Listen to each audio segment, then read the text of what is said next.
This segment of Hak5 is brought to you by Domain.com. Hello, welcome to Hak5. My name is Darren Kitchen.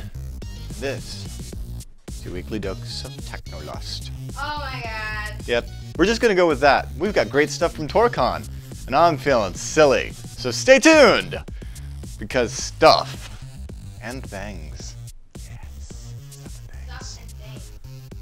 So Jared, explain to me, why are we sitting in the middle of an intersection in the middle of San Diego? Well, we're at Toorcon 15 right now, and I just gave a talk on tire pressure monitors. All these newer cars driving by, and there's a lot of them in San Diego, they've got wireless tire pressure monitors that are transmitting pressure, temperature, and usually some other random bits of data relating to safety. Why do our cars have tire pressure monitors? Can't we just get out of the vehicle and use a gauge like a normal person? Absolutely, but let's face it, even I grew up in a car family, I'm a little lazy and I don't actually get around to checking my tires all that often. So, hey, high five for being lazy. Okay. I'm there with you, man. So the idea was there were some tire recalls in the late 90s, and the U.S. government legislated these tire pressure monitors be installed on all new cars. It would tell you that your tire's a little bit flat, maybe it's leaking, maybe it's in imminent danger of flying apart. Wait, you're saying that Congress passed a law that mandates that there must be tire pressure sensors in all of our cars? That's correct. Yeah, as of 2008, all cars sold in the U.S. And there's some particular details, like I think any cars under 10,000 pounds have to have these tire pressure monitors on all four tires, and they have to have a safety system that reports to the driver that there's a problem with their tire. It also, it's great for safety, and if people do inflate their tires when they're low, they're also going to save gas, which is good for the environment. No, you're absolutely right. That's cool, and I love it when the government, mandates that I carry around, a thing with, RFID or other things of that nature. So, why not? I've gotten used to it at this point. So, why should I, in the hacker-minded world, be concerned about my car having tire pressure monitors? How do those things work? Well, they transmit a unique identifier. So as you're driving along and maybe your left front tire is a little flat, you'll want to know it's your left front tire. You also want to know that it's your left front tire and not the left front tire of the car next to you at the stoplight. So as you might imagine, all of these devices have unique IDs so that you know that you're getting only your tire pressure monitors. Kind of like a MAC address. Kind of like a MAC address. It's not quite as nicely sorted out as a MAC address, but it's close enough that there's really some creepy privacy concerns. And so when you say transmit, you're saying obviously it's radio, because otherwise how would you wire it into the wheel? I don't see how it gets spun up or something. Right. Yeah, so you can't really mechanically run power and data lines to the wheel because it needs to spin. So yeah, they solved the problem wirelessly, and it's really cheap to implement wireless technology, as we've seen with any number of other products on the market. Like a garage door opener. Yeah, they're not all that different than a garage door opener. It's very similar technology. It transmits 315, 433 megahertz and uses the same kinds of modulations, frequency shift keying, amplitude shift keying. It's also very similar to the remote keyless entries that you get. They're all using very similar technologies, and at their very core, they're really simple. So where is this? Is this in my tire? Is this in the wheel? Where do I find it? They're typically part of a valve stem. So you have the rim, the metal part of your tire, and then you'll have a valve stem with the tire pressure monitor attached to it, installed into a hole in the rim. And then the tire goes around all of that, and is really not attached to the rim or the tire pressure monitor sensor itself at all. So even if I change out my tires, I'm still going to have this in my car?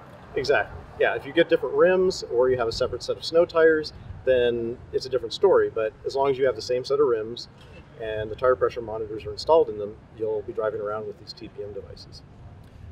So I take it you wanted to monitor the monitors?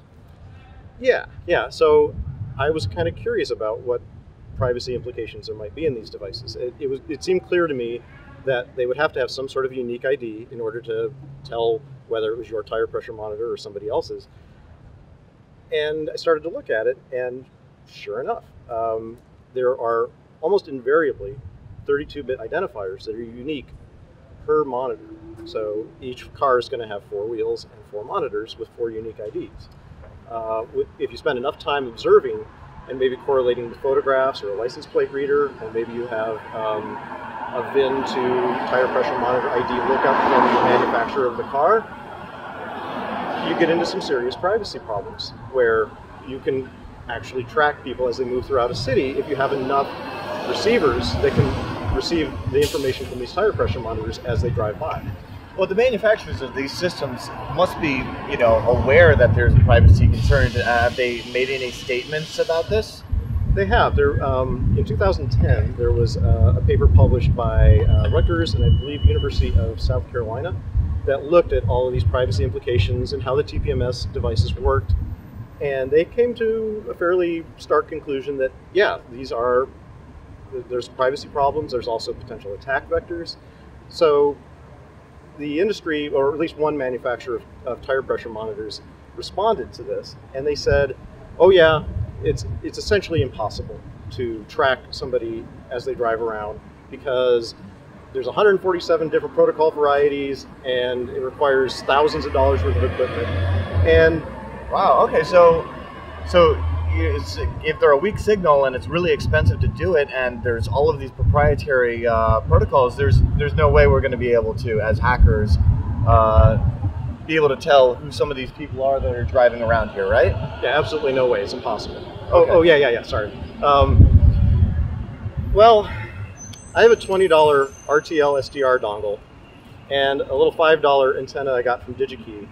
I have a laptop and I have GNU radio. That's all I need. That's all you need. Anything else? No. Well, and the software I published on GitHub today. What is the GitHub?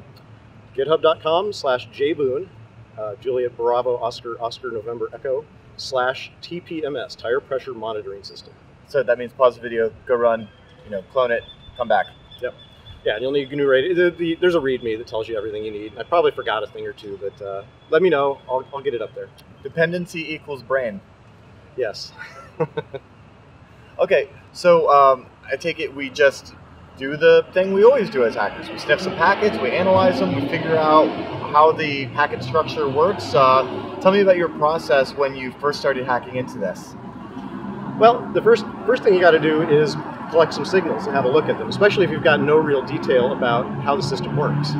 So I did a little bit of research. I went on eBay. I found people selling tire pressure monitors online, and they had some really great photos of the tire pressure monitors, complete with serial numbers, FCC IDs. So I went over to the FCC website now that it's open again, and I looked. Thank you, government. Yeah, I looked up these FCC sort of authorization IDs, and I found tons of documentation, and it turned out to be only a few variants. You have devices that transmit on 315, 433. They always transmitted a few tens of kilobaud, modulations ASK, FSK. It's all pretty consistent. And from the photos on eBay, I observed that almost all the tire pressure monitors use a 32-bit identifier. So I started collecting transmissions from cars near my house as they drove by, and saw, sure enough, on 315, I get some ASK packets, I get some FSK packets. And I started to pick into the individual packets and saw there were, in fact, 32-bit IDs, just like what was printed on the tire pressure monitor. Spent some time doing some statistical analysis on particular cars. I got in a car with a friend and rode around and began to figure out where the IDs lived, at least for his make and model of car. How did you figure out where they lived? If you look at the unique values across a certain range of 32 bits in the packets you receive, you'll suddenly go from having a really wide distribution, maybe hundreds of different values over hundreds of different packets, to a point where you've got 4, 5, 6, 7 different packets, and only 4 of them have significant numbers of packets. We should wait for these emergency vehicles to go by. It doesn't matter if you're a hacker or a giant robotic Toorcon coconut. When that killer idea hits, you need to snag your domain and web hosting fast. And with Domain.com's quick domain discovery system, it's easy to check out. You'll have your website up in no time.